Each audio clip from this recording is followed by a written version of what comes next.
buy small apartment buildings where I can raise the rent. I remortgage them as time goes on and take a lot of cash out. Why would you remortgage when the interest rates are this high? By remortgaging a property, you're able to take tax-free money out of the property without having to sell it.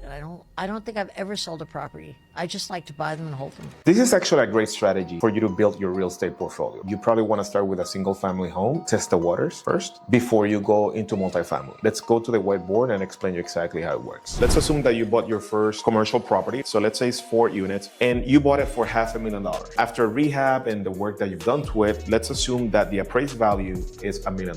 The bank will give you up to 70% financing. So in this case, it's $200,000. You have available for you to cash out. So now that you've pulled $200,000, this money is tax-free because it's debt. It's a loan that you took from the bank. So you're gonna take these $200,000 that's tax-free that you cashed out. You're gonna put it into the next deal. For simplicity, it's the same math. $1 million appraised value. The bank will give you up to 70% of the appraised value. In this case, is $200,000. Now, on 2 properties that you've acquired, that you've put tenants in, that they're paying you rent, you've done it twice. And by you doing that, now you have $400,000 out of these 2 properties. You're not paying taxes in any of these cash that you pull out. The beauty of it is that you're gonna take that money and you're gonna roll it into the next deal. Now, let's assume for simplicity purposes that this deal also cost you $400,000. You really think about it, you pull $200,000 out of this, $200,000 out of this. Let's assume that this one cost you $400,000. It basically paid for itself out of these 2